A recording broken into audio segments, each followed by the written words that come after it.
Hello and warm greetings.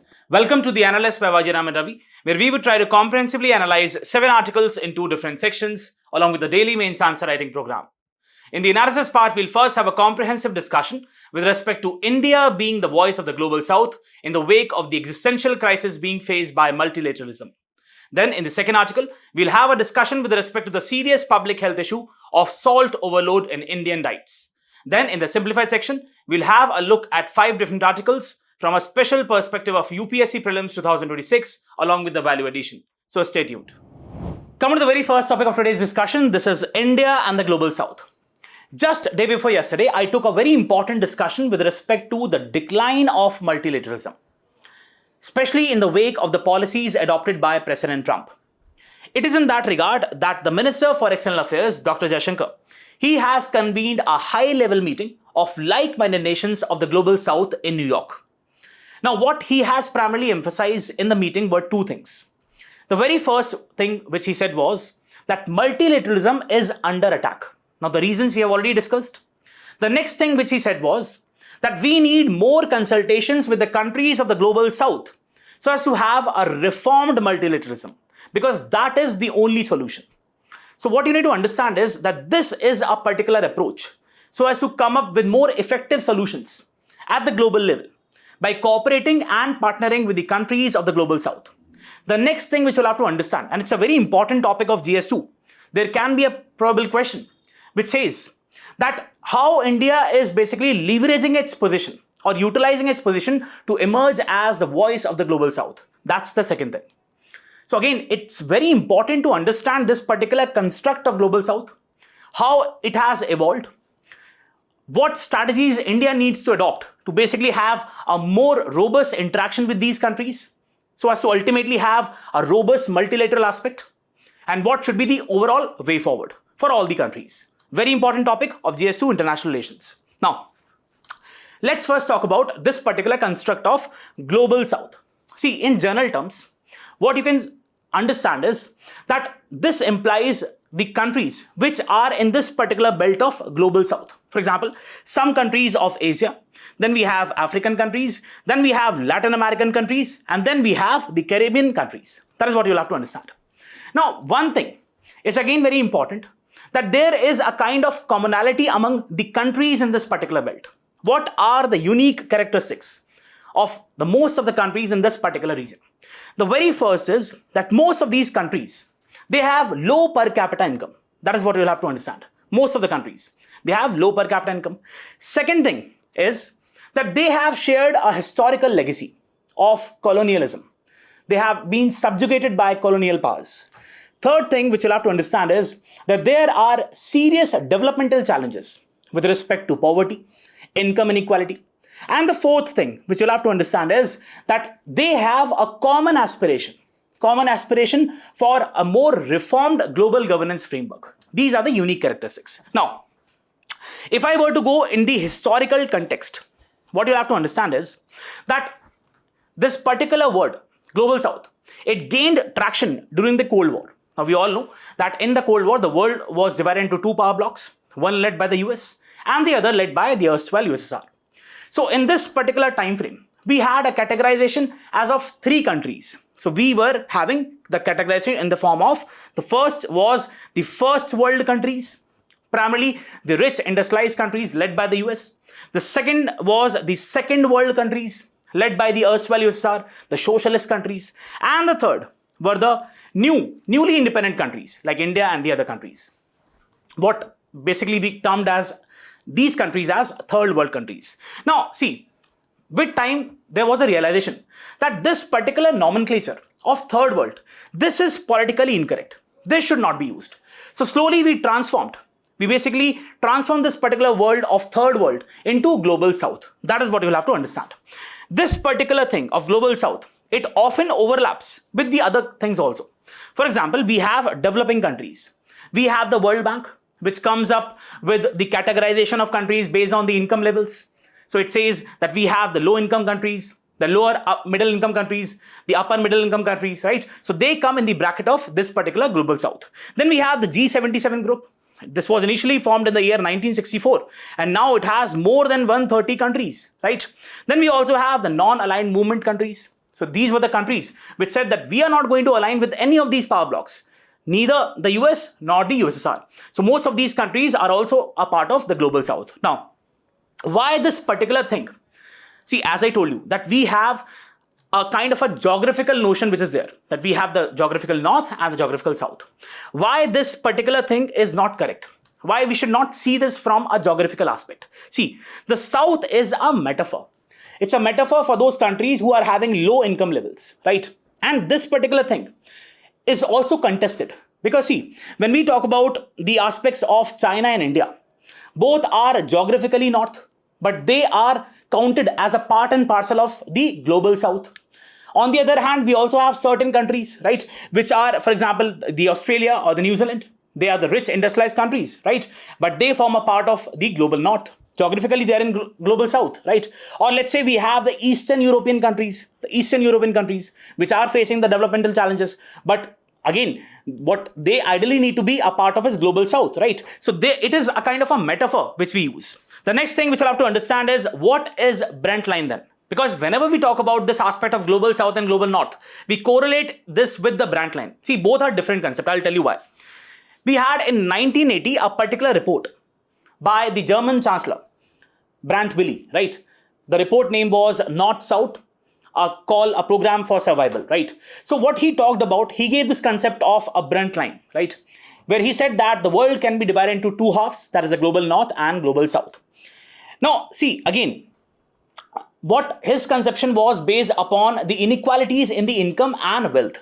So therefore, what he said was that this is a kind of an imaginary line which runs through almost at 30-degree north latitude, through which the world can be divided into two halves, right? And he incorporated Australia and New Zealand as a part of this global north. Now again, how this correlates to the global south aspect? See, both are different. Brent line is different from the notion of the global south. I am trying to correlate that how both are actually having some form of similarities. The very first is that the notion or the basis of the Brent report was that of the global inequality in wealth and development. So that is one point of similarity. Then we have political and economic category. See, initially, the report only focused upon the aspect of the income inequalities. But slowly we came to realize that there are some countries of the global south, for example, India and China, they have with time become economic powerhouses, right? So there was a realization that we should not just have this particular criteria of income, rather we need to have some other criteria also, right? So therefore we evolved the aspect of global south. Then it is a politically correct successor of this particular thing, because Brent line, in one way or the other, this was a categorization based upon the income as poor and rich. And this was not liked by many countries of the global south. So what they said is that we need to evolve our own mechanism, our own construct of global south. So it's a politically correct successor of this particular line. Next thing, again, the criticism of Brent line, it's too simplistic. Why? As I told you, because there have been certain countries in the north, in the global north. Take for example, the Eastern European countries. They are having developmental challenges, right? But still you are counting them as a part of the global north. Or let's talk about India or China. These are the two economic powerhouses of the world, and now you are counting them as a part of the global south. That should not be done. So it's a too simplistic. This was a kind of a perspective which was not very rational in nature, right? Next aspect is that this north-south binary, this is outdated. Again, because the world right now is having a kind of a multipolarity, right? We are having this particular concept of emerging economies. Right now, you cannot just have a black and white scale where you say that we have the rich countries and we have the poor countries. We now have emerging economies in the form of China, India, Brazil, right? So that has to be counted. Next, so what is the relevance of Brent line? As a kind of a teaching tool, as a kind of a mechanism, that how we have the evolution of the global south, this particular thing is used, right? So this is one of the mechanism through which you understand global south, but it is not something on which the conception of the global south is based. That is the reason I have tried to incorporate the Brent line as well. Next aspect is, what are the key features of the global south? See, when we talk about the demographic weight, more than 85% of the population of the world lies in the global south, right? Next is economic contribution. when we talk about their contribution in the overall GDP of the world in terms of PPP, it's more than that of 40%, right? Then we have developmental concerns. This is very important commonality which you'll have to understand. Be it India or China or any other country of the global south. There are issues with respect to climate vulnerability. There are issues with respect to food and energy insecurity. There are issues with respect to digital divides, right? So these are the points of commonality. Then we have political goal. What ultimately is the political goal of these countries? Is to make sure that we have a more reformed governance framework, where the voices of these countries should be counted in the decision-making aspect. Because what we have currently, the situation is that in most of the bodies, and that is one of the reasons that why the countries of the global south, they're coming with their own mechanisms, because they don't have any trust in those institutions which were set up in the aftermath of the Second World War, right? So that is what you'll have to understand. What makes India to project itself as a voice of global south? As I told you, that India has also shared the colonial subjugation, right? We were exploited by the Britishers, so that is one point of commonality. Plus, we have the kind of developmental challenges we are facing, be it in terms of raising the standards of living, or be it in terms of the challenges with respect to the poverty, right? So we have common of these challenges. And again, that is the reason that India has basically had two summits in 2023 and 2024, where in 2024, more than 125 countries participated in the Voice of the Global South Summit, right? Now, why this becomes more important when we talk about the crisis of multilateralism. That is, in the backdrop of the decline of multilateralism, why this particular thing becomes more important. Why the partnerships and cooperation with the countries of the global south become more important. See, whenever we talk about the pandemic, what we found was that we had this aspect of, and you must have heard about this, the aspects of vaccine nationalism, where many of the developed countries, they hoarded the vaccine. And there was the inadequate supplies of these diagnostic tools or vaccines to the least developed countries, LDCs, or the developing countries. So there was a crisis of multilateralism which we saw during the times of the pandemic. Next, we have the geopolitical conflicts. Very, very important to understand. Be it the Russia-Ukraine war, or be it the conflicts between Israel and Palestine, or be it the conflicts between Israel and Iran. What you'll have to understand is that they have ramifications, or their consequence is there on the other countries as well. Ukraine is one of the largest producers of wheat. Russia has been supplying oil and gases to European countries and to other countries around the world. But because of this war, the supply chains have been affected. Let's talk about the Israel-Iran conflict. What happened in Strait of Hormuz? What we saw was that because of this particular conflict, the supplies of the crude oils to different parts of the world, especially to a country like India, where we are more or less completely dependent upon the imports of the crude oil, that was affected. So whenever you have these geopolitical conflicts, it affects the supply chains around the world. There's a kind of a disruption which we witness. And because of that, it has an overall effect on different countries, right? So that is what you'll have to understand. And plus, the multilateral organizations, be it the UN or be it the UNSC, they have failed to basically resolve these conflicts. Then we have climate change, very, very important. We all know that we are facing an existential crisis in the form of the ill effects of climate change, primarily which are attributed to the anthropogenic reasons, the human reasons. And these are the developed countries which promise that they are going to give us $100 billion annually for the climate mitigation and adaptation. But that has not been fructified. That is not happening. So again, it is a crisis with respect to multilateralism. Then trade and technology. You talk about trade, World Trade Organization. What is happening in World Trade Organization? The dispute settlement mechanism with respect to the appellate body, it's completely shut. It's dysfunctional. So that is again affecting all the countries around the world. Or be it technology. When we talk about the technology transfer with respect to mitigating the crisis, the climate change, the developed countries are not cooperating. They're not giving us enough funds. So that is again a very serious concern. Then we have UN system under strain. UN being the most important body, that itself is under strain.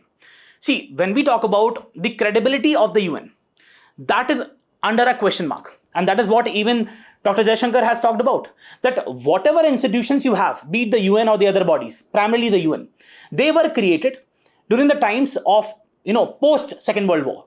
And they reflect the geopolitical realities of that time, not of the present world order. So why not reform these institutions? They are facing the credibility issues. We have countries like the US who are contributing the most to the United Nations, right? Now, it is basically threatening the UN that it's going to come out from its organization. So that is again compromising the functioning of the United Nations. Or let's talk about the UNSC. See, this is very important to understand how to link different points. UNSC as a body, it is paralyzed because of the veto power. Countries are using the veto power. Ideally, it should have been used for international peace and stability, but countries are using it for their own geopolitical motives. That is what you'll have to understand. So because of all these reasons, what we see is that we have a crisis, we have a kind of a dying multilateralism, and therefore some effective response mechanism is needed. And India is leading this aspect by cooperating with the countries of the global south. India's position and initiatives. India has always said that we are the champions of reformed multilateralism. Very, very important to understand. Reformed multilateralism, whenever we talk about this particular word, it is primarily in reference to the reformed UNSC, United Nations Security Council. When we talk about the G4 countries, we have these G4 countries. Please mention in the comments. Even last time I asked this question. Please let me know that which are the countries who are a part of G4. G4 countries, they want to be a part of. They say that we deserve to be at the global high table. Global high table, that is the United Nations Security Council. So that is what you'll have to understand. We need a more reformed UN system, right? Where there is a participatory decision making, not a kind of a skewed approach where the decisions are being taken by the historic powers. Then we have the voice of the global south. Yes. So we have, as I said, India has conducted these two summits in 2023 and 24. Where more than 125 countries participated. Now, this itself shows that India can definitely take a lead in this aspect. It can have a more unified voice for all the countries, right? Bridging the divides, very, very important. How India is bridging the divide. Talk about the G20 summit of 2023, where India hosted the presidency. We basically included the African Union in the overall ambit of the G20. So this is again a very important step. Because previously you had the whole continent of Africa. This was left out. And G20 is one of the primary driving mechanisms when we talk about the aspects of reigniting the economic aspect, right? Or the economic relations among different countries. So therefore, this was one of the steps which was in one way or the other kind of bridged the gap between the global south and global north. Then strategic diplomacy. This particular meeting, it's a first of its kind, where in the United Nations itself, in New York itself, we have the Minister for External Affairs who has called a meeting for like-minded countries so as to evolve a consensus on how to proceed with this particular existential crisis of multilateralism. So these are the important things which you must know. India and the global south, the developmental diplomacy. What India has done till now, we already said that India deserves to be this, India deserves to be there, India can do that. But what India has done, see, this is again very important to understand, and these are the initiatives which you should quote in your answers. It was way back in 2017 that India, along with the United Nations, came up with the UN-India Partnership Development Fund. Very important, please pay attention. So we basically made a fund, UN-India Partnership Development Fund, of the corpus of around 150 million US dollars. Right, 150 million US dollars. Now, why this particular fund was created? We have the countries in the global south carrying out their own projects. So this fund was primarily to be used by those countries. And this fund was basically held under the overall trust of United Nations Office for South-South Cooperation. This again, a very important body. Do pay attention, do read about this. United Nations Office for South-South Cooperation. This is one of the first initiatives. The next initiative, recently, just before a month, in August 2025, India, along with the UN, has created the United Nations India Global Capacity Development Initiative. United Nations India Global Capacity Development Initiative. What would be the mandate of this particular initiative? So as to promote innovation.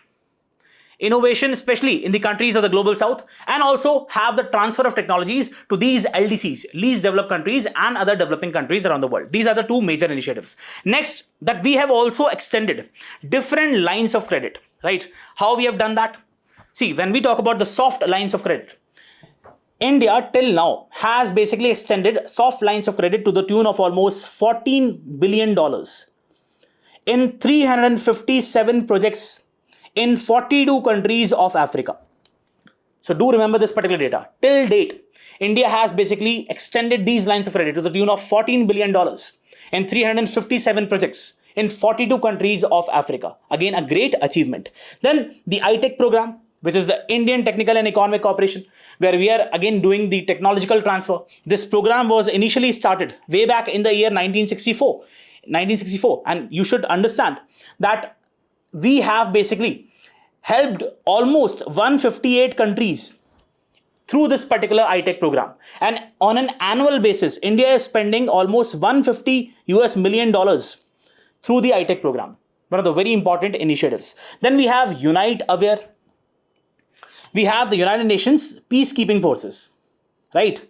So they face again a danger to their life because of the fragile environment in which they are posted. So what India has done, India has basically developed a situational awareness software program, which we call as the Unite Aware, so that these troops who are in these locations, in difficult terrains, they can basically have the situational awareness, right? Then we have the Pan-Africa E-Network project. This is again one of the very big achievements of India. We have helped to basically enhance the telemedicine or tele-education aspect through this particular project. Then we have India as a part of the IBSA group, where we have India, Brazil, South Africa. Again, very important countries of Global South. So this is what you'll have to understand, the initiatives, right? What are the challenges? So we have talked about the good things. Now, what are the challenges being faced by the Global South? The very first is a diverse interest.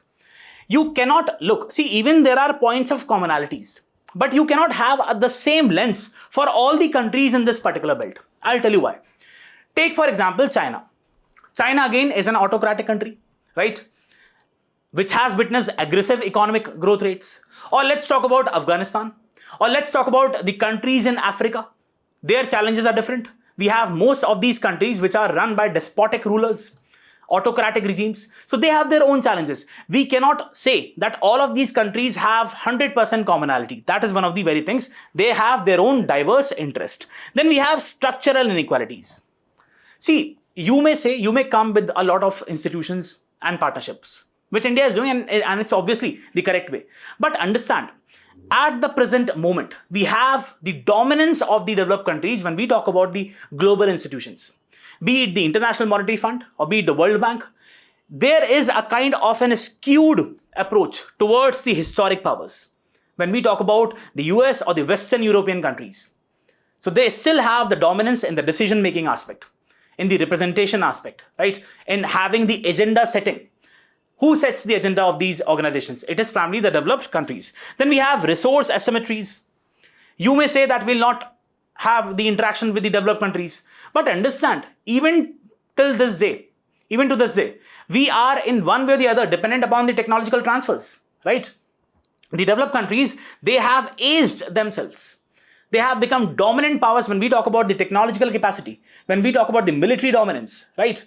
So that is one thing which you'll have to understand, right? And the developing countries, they still have the resource crunch, be it in terms of the finances or technology, though they're doing their best.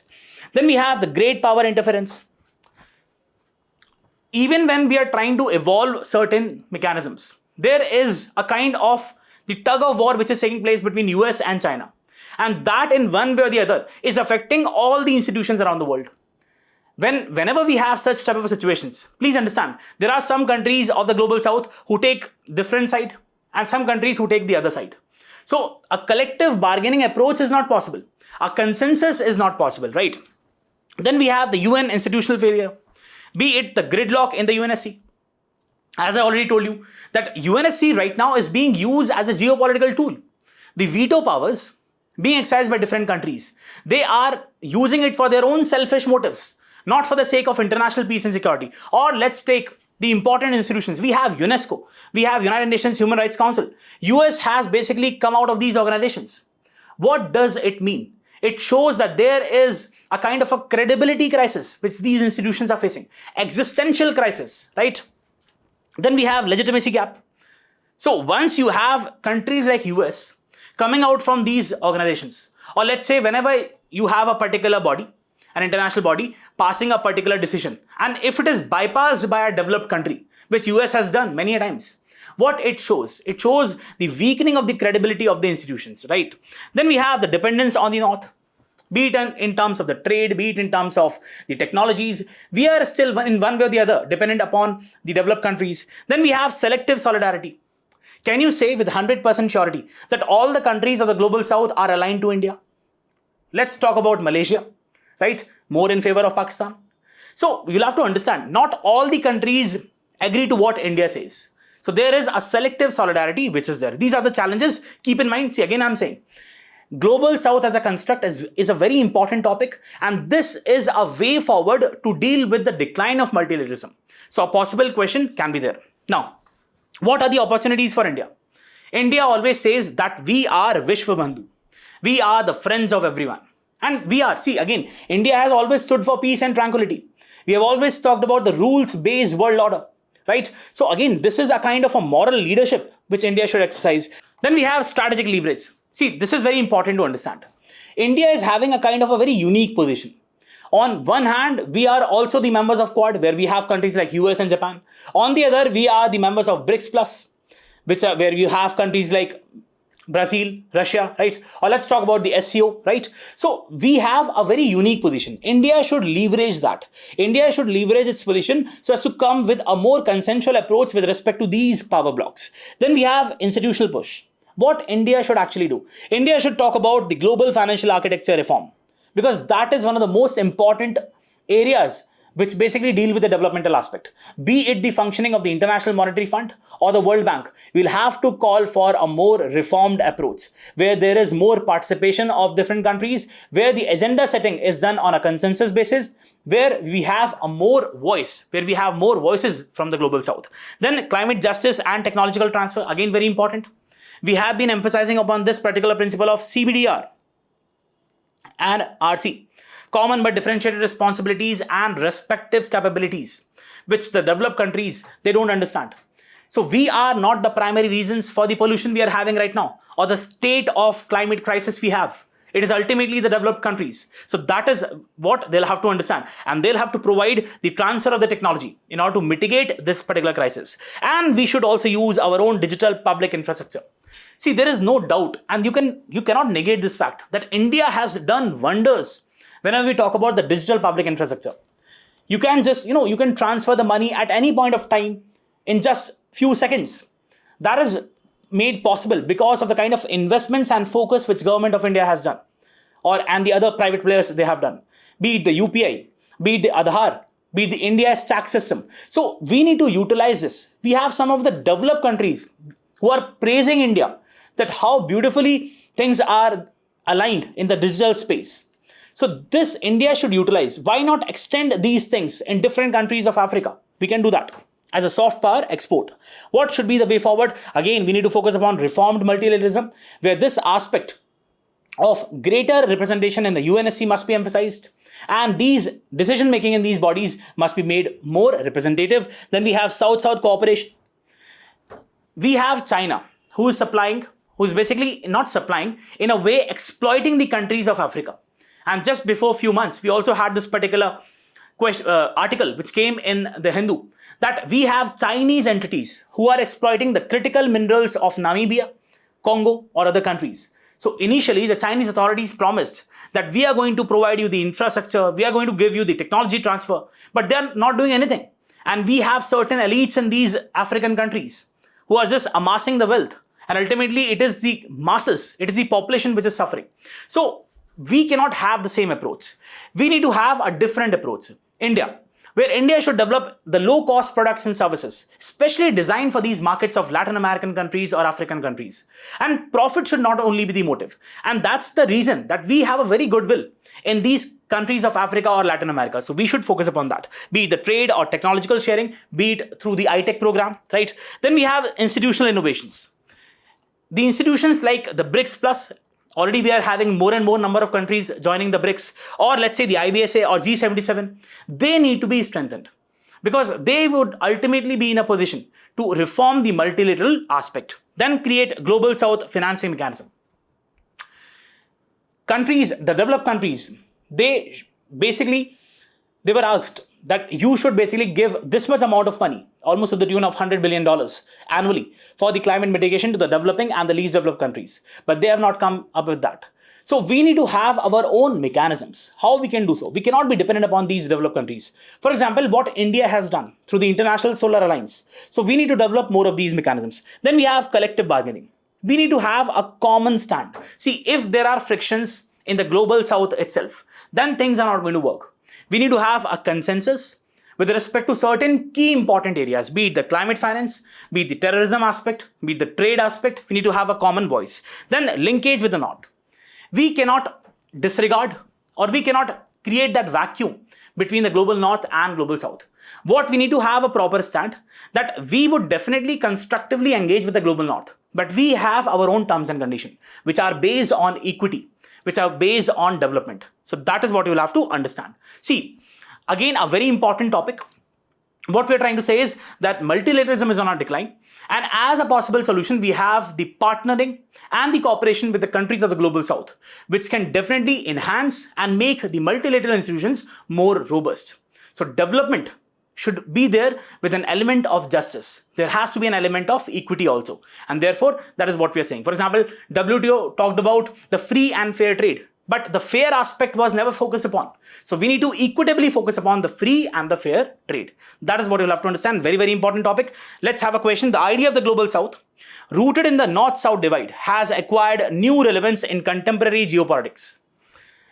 The reason why I started with the discussion of the global south, the historical aspect and the Brent line is that Brent line is not same as the global south. So that is the reason I have asked this particular question. Please try to elaborate how this thing is different from the other aspect. Discuss the significance of the global south in today's world order and evaluate India's role in shaping its agenda.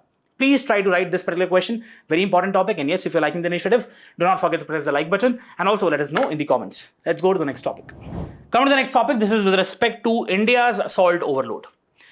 Whenever we talk about the good eating practices, we often talk about the ill effects of the consumption of high sugar and high fat content foods. But what we often miss is the high salt content which we have in our daily diets. We have this particular column which has been published in the Hindu, where the authors emphasize upon this particular aspect. And they say that the India's population is consuming too much of salt, double of what is prescribed and recommended by the World Health Organization. Why it is really important to understand this particular topic is because it's a very serious public health issue. Because the rising intake of the salt in our diets is one of the primary reasons for the rising instances of non-communicable diseases and resulting mortality. Very important topic of GS2, health. Now, the rising concern of salt and the non-communicable disease. See, whenever we have the discussions around the eating habits, we largely focus upon the sugar and the fats. We say that we need to avoid those foods which are having high sugar and fat content. But we often miss this aspect of high salt content, primarily because it is a kind of a culturally ingrained aspect where we have high salt content in almost every region of the country in our daily diets. So this is one of the very important public health concerns. Salt consumption, why it is important to reduce the salt consumption is because salt consumption, if you are having more of this particular consumption, then it is going to lead to hypertension. It is going to lead to then the cardiovascular disease because you have the sodium content. Understand? If you are consuming more of the salt, you are consuming more of the sodium, and that is going to have the high hypertension, right? That is the blood pressure. And if you are having the blood pressure, definitely there are chances with respect to the strokes or cardiovascular diseases, right? Indian adults consume almost 8 to 11 grams per day. And the recommended dose by the World Health Organization is 5 to 6 grams per day. So we are almost consuming the double of the amount, which is obviously taking a toll on the health. Now, what are the sources of salt intake in our diets? See, whenever we talk about the most dominant form of the salt intake which we are having, it is primarily through the homemade food. And this is across the country, be it north, south, east, west. So again, understand, and here we are not just talking about the normal food which we are consuming. Here we are talking about the tendency which we have to depend upon the pickles or chutney or papad. That is basically leading to more of salt in the body. So please try to avoid that pickle which you are having, right? Next, we have the cultural practices. You must have seen there are salt shakers on the dining tables, right? Let's say we are having conversation with each other, right? And once we are having conversation, even when there is no need of adding the salt, what we'll do is, while having that conversation, we'll just pick up that salt shaker and we'll put some salt in our cuisines. So this is going to definitely increase the salt content and ultimately the sodium content, and then it can be a reason for the hypertension and ultimately cardiovascular disease. Then we have eating out. We have different restaurants, and over there what is being served is a very high content of sugar, in different sugar and salt in different foods. So that is a very serious concern. They also use excess oil and butter, and all these things contains excess salt, right? Then we have invisible salt. What do you mean by that? We are slowly with time getting more dependent upon the processed foods, be in terms of, or ultra processed in terms of the cookies or the bakery items or bread. All these things have a very high content of salt. You might think it's sweet in nature, but it has an invisible component of the salt in it. So that is also aggravating this particular issue. Then health impact of excess salt. It contributes significantly to the hypertension because of the sodium content and increases the risk of cardiovascular diseases in the form of strokes or cardiac arrest. Now, there are myths which exist, and we have, that so-called pseudo-modern section of the society who says that we are going to have pink salt or Himalayan salt. Please understand, look at this. What people think is that the rock salt or the Himalayan salt or the sea salt are better for controlling blood pressure. In fact, they should be avoided. Why? Because these salts, they do not contain the iodine. And the sodium content in these salts and the normal salt is same. So if you are consuming this particular salt, the pink salt or something like that, you are not consuming the iodine, which is a very important component which is required for the overall health. Right? So they should be avoided. The fact is, the rock salt and Himalayan salt or sea salt have a similar amount of sodium as in the common salt. Further, these salt may or may not have the added iodine. And always what you need to focus upon is buying the iodized salt. This is what the common myth which exists. So if you're consuming these pink salt or something like that, there is a risk of iodine deficiency. Tell me the name of the disease which is caused because of iodine deficiency. What is the need for policy attention? The focus should not be only on the high sugar and high fat content. We also need to add the salt aspect. That is the high fat, sugar and salt content foods. Salt reduction is a WHO best buy intervention. What it says, what WHO says, very important data, that if we invest $1 in those practices where we try to reduce the salt intake, that would in a result give us $12. So these interventions of reducing the salt intake are economically also very productive, right? Then public health campaigns, they should not just focus upon the visible salt, which is there in normal items we have, but also the invisible, in the processed foods, in the bakery items, in the cookies we have, burgers or the pizzas you're having. So please try to avoid that. Multi-pronged strategy for salt reduction. What should be? The very first is there has to be a behavioral change. See, this is a kind of a nudge which we need to have. And again, very important to understand, though we are modernizing as a society, we are incorporating the liberal values, but our food habits, and this is again a very serious concern, our food habits are becoming, in fact, they are degrading because we are more and more dependent upon these processed foods, fast foods, and they have a very high sugar and salt content, high fat content. So there has to be a behavioral nudge, a behavioral campaign and awareness. And why not have alternatives? Why not go for herbs and spices? Or we can have the low sodium substitutes, especially for those people who are having kidney issues, kidney ailments. They should be given the low sodium substitutes. Then early life interventions are very, very important. Very, very important. See, salt preference is something which is quite acquired.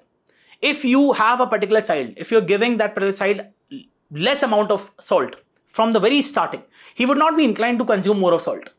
So because this is a kind of acquiring trait which we develop. The more the salt we consume in the early days, definitely it becomes a habit. So that has to be avoided. Babies under the age of 1 year, they should not be given the salt. And during the early days of the children, they should be given very minimal salt. Then strengthening the public food programs. We have different food programs where millions of students and children are dependent for their daily intake of dietary needs. So be it the midday meal or the Anganwadis or the hospitals. Hospitals also have their own canteens and they supply the food. They need to make sure that they have very low salt content in the food. That is again very important. And again, we can also reform the procurement. Let's say we have a let's say we have a government office and they are procuring the food, let's say from a canteen. So in the procurement norms, this should be very clearly specified. The salt intake should remain this, right, at this particular level. Then regulation and labeling, front of package warning labels. In countries like Chile, we have the labels which clearly specify that this is the salt content which the food has.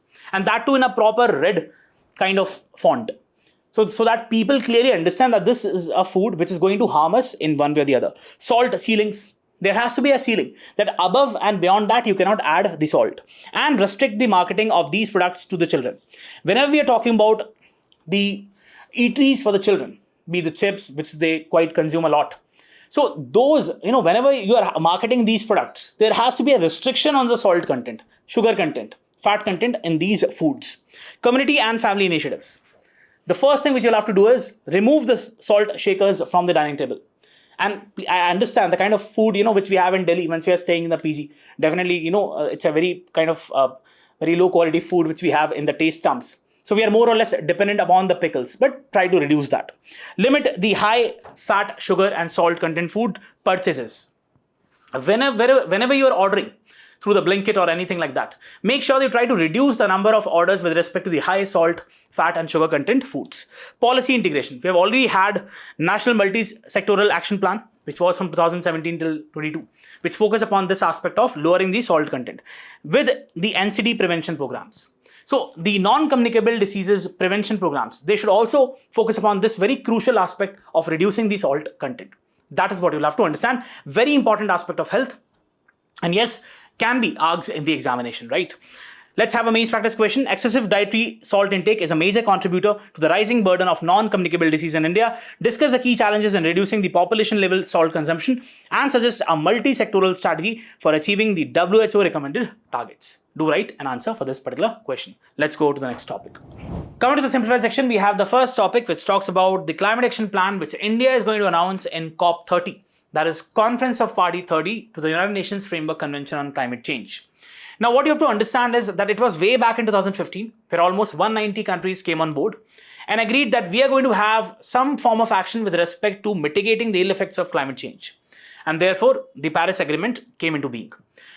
Now, different countries decided that they are going to have their individual targets or goals with respect to the climate, with respect to mitigating the climate, what they termed as nationally determined contributions, NDCs. So India came up with its first NDC way back in 2015.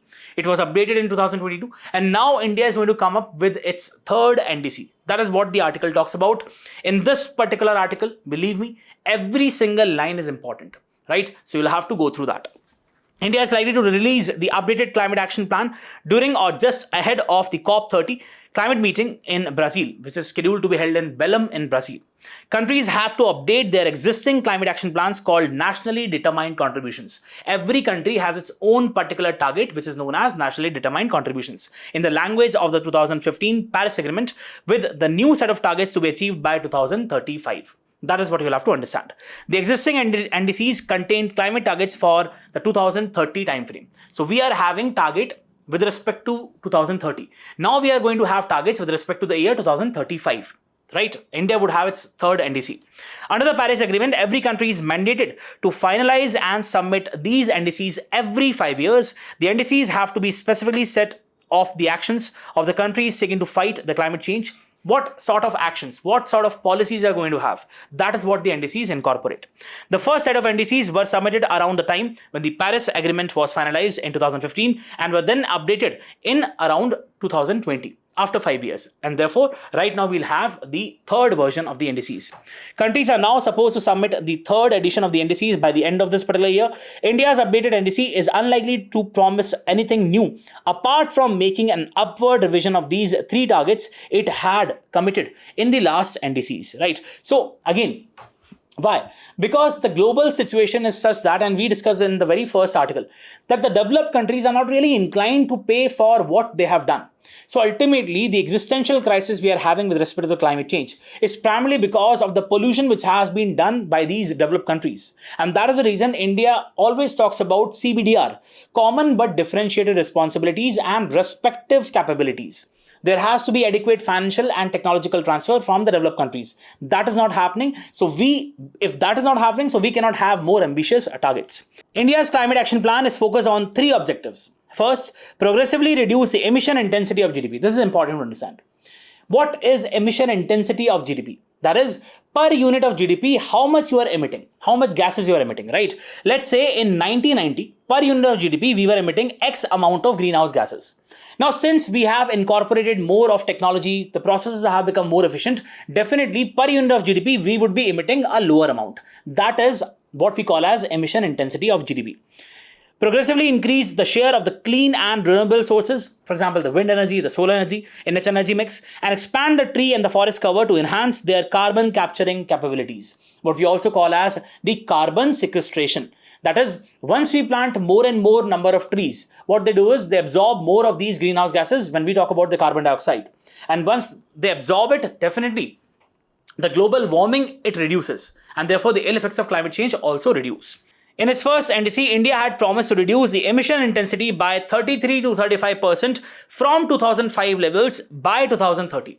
That is, by 2030, we are going to reduce the emission intensity by 35%, which we had in the year 2005. That is what you have to understand. And to ensure that at least 40% of its installed electricity generation capacity in the year 2030 came from non-fossil fuel sources, renewable energy primarily. In the second NDC, the submitted in 2022, India had made an upward revision in both the targets. The emission intensity reduction goal was increased to 45%.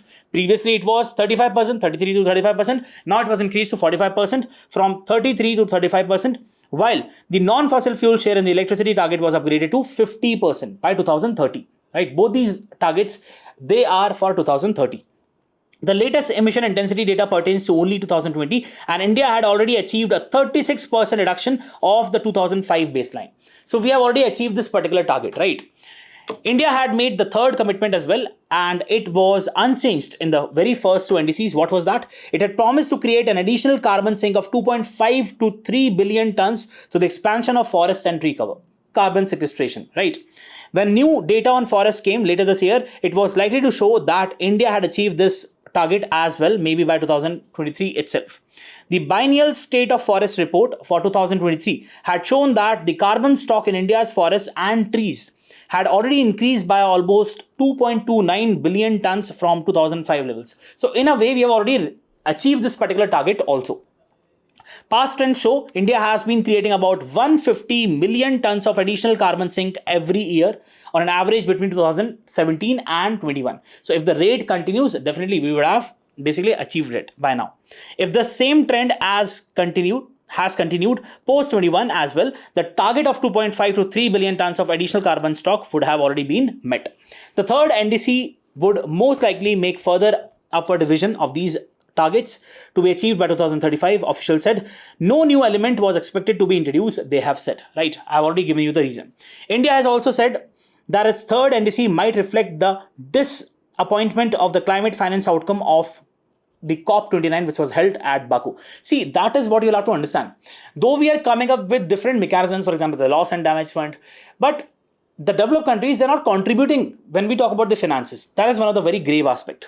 Clearly hinting that in the absence of adequate financial resources being made available to the developing countries, commitment for 35 were unlikely to be ambitious. So our commitment would be ambitious if we have the enough financial and technological resources. This is also one of the reasons India was in no hurry to announce the third NDC to meet the September end deadline for its content to be included in the NDC synthesis report, which the UN climate change prepares every year. Last year's synthesis report said that if all action mentioned in every NDCs were fully implemented by 2030, including those that were conditional on international finances and technology being made available, it was likely to result in 5.9% reduction in the emissions on 2019 levels. And this would be even lower, what is really required. This is extremely insufficient compared to the minimum 43% reduction required to keep alive any hopes of keeping the temperature rise below 1.5 degrees Celsius from the pre-industrial levels. So even if the developed countries give the desired fund, we would be only able to achieve 5.9% reduction. But ideally, what is required? 43% reduction. And for that, greater and more financial resources and technology transfers are needed. This is a kind of an infographic which tells you about the important conference of parties starting from the COP3, which was held in Kyoto. Then we have the important ones as COP26, where Prime Minister Modi came up with the Panch Amrit goals, right? COP27, which was held in Egypt, right? Loss and damage aspect was discussed. And then we had COP28, which was held in Dubai, right? Then we had COP29 at Baku, and now we are going to have in Belém in Brazil. So this is again an infographic which you can refer to. These are the Panchamrit goals which India said, 5 elements, the nectar elements, right? So this was said by the Prime Minister, but what you'll have to understand is that only 2 this and this, that is 50% of the total installed capacity, electricity generation capacity, to come from the non-fossil fuel sources, and at least 45% of the reduction in the emission intensity. They were made a part of the indices. Rest are not a part of the indices. So never think that the indices are similar to the Panchamrit. No, they are different. In Panchamrit, we also said that net zero status by 2070, but it is nowhere mentioned in the indices. That is what you'll have to understand. Just have a glimpse of this particular infographic. Let's go to the next topic. Coming to the next topic, this is with respect to the violence which has been observed in Ladakh, primarily because of the demand for the extension of the provisions of the 6th schedule to Ladakh, right?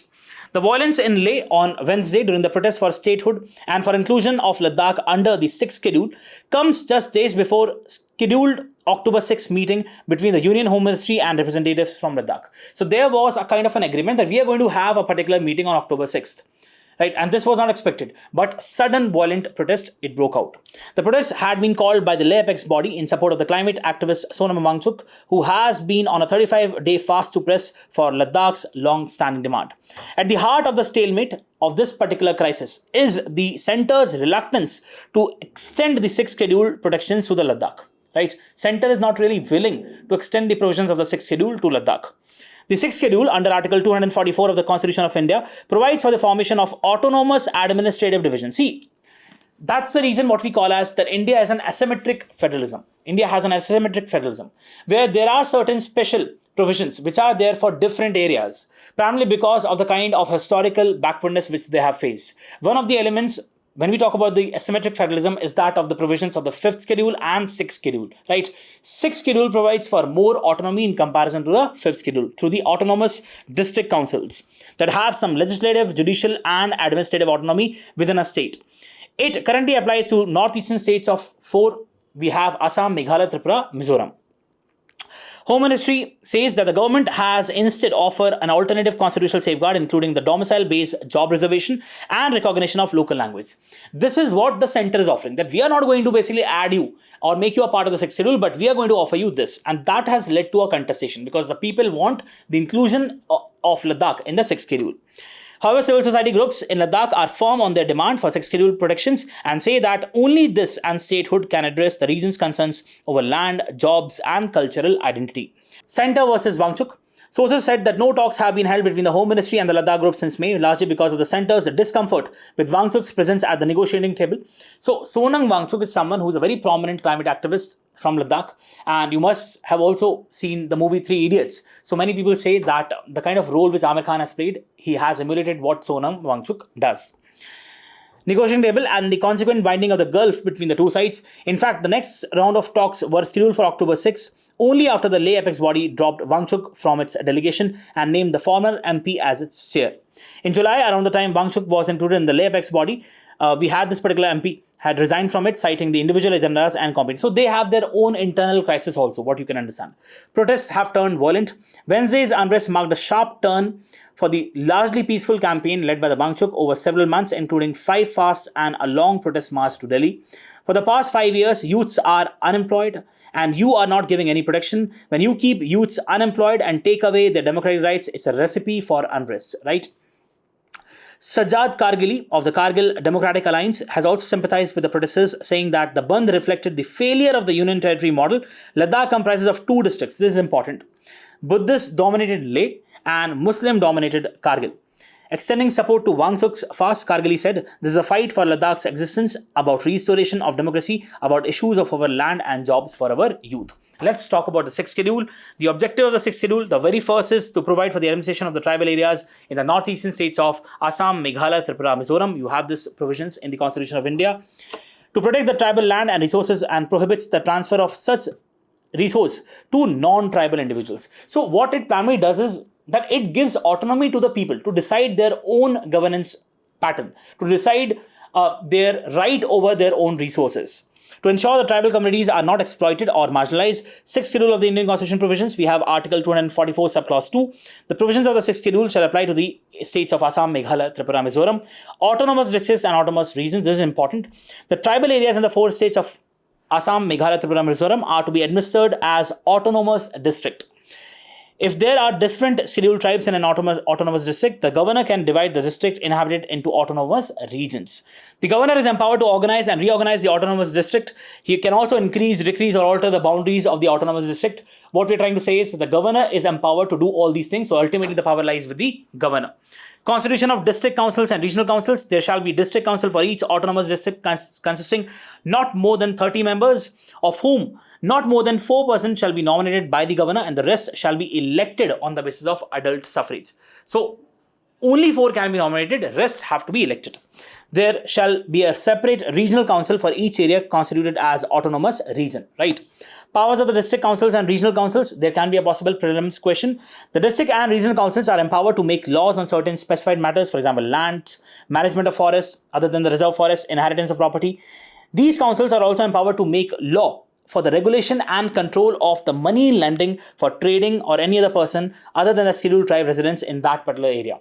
Again, to emphasize upon the autonomy aspects, to make sure that whatever happens over there, the trading aspects of the money lending, it is governed and it's under the overall ambit of the autonomous district. However, all laws made under the provisions require the assent of the governor of the state. Administration of justice in autonomous districts and regions. The district and regional councils are empowered to constitute village and district council courts, acts as judicial mechanism for the trial of suits and cases where all parties to the dispute belong to the scheduled tribes within the district. The high courts have jurisdiction over the suits and cases which is specified by the governor. However, the council courts are not given the power to decide cases involving the offences punishable by death or imprisonment for 5 years or more. The district and regional councils are empowered to assess and collect the land revenue and impose taxes on professions, trades, animals, and vehicles. Ultimately, the same aspect. We are basically empowering the locals to govern their own affairs, right? The councils are given the power to grant the licenses or leases for the extraction of minerals. The district councils and the regional councils are given power to establish, construct, or manage primary schools, dispensaries, markets, etc. To autonomous districts and autonomous regions, the acts of the parliament or the state legislature do not apply or apply with specified modifications or exceptions, right? The governor can appoint a commission to investigate and provide a report on any issue pertaining to the management of the autonomous district or region. So we have these particular districts in these 4 states, right? We have Assam, Meghalaya, Tripura, Mizoram, and we have these districts which are basically constituted under the provisions of the 6th schedule. Let's go to the next topic. Come to the next topic. This is with respect to the severe tropical cyclone, that is Typhoon Ragasa, which has impacted a lot many areas in the East Asia. Super Typhoon Ragasa battered Hong Kong with fierce winds and heavy rain on Wednesday. The storm had forced almost 20 lakh people in southern China to evacuate and brought about a significant storm surge, with coastal waters rising more than 3 meters above the reference level in Hong Kong. Right? That is the storm surge. This is the infographic. So it started somewhere from here, right? And then it gained traction reached to the Philippines, many people did, and then ultimately the eastern part of China, and then we have Southeast Asian countries, we have Vietnam being affected. So this is what the timing of the events is all about. See, whenever we talk about the tropical cyclone, what you have to understand the process first. The process is that we have in tropical cyclone the warming of the oceans, right?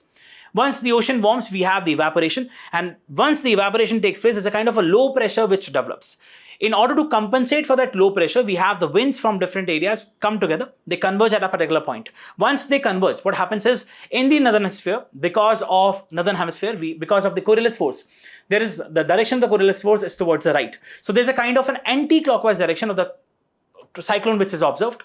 In the southern hemisphere, we have a clockwise direction, again because of the Coriolis force. So that is how we have the direction because of the Coriolis force. See, in the northern hemisphere, we have the Coriolis force deflecting towards the right.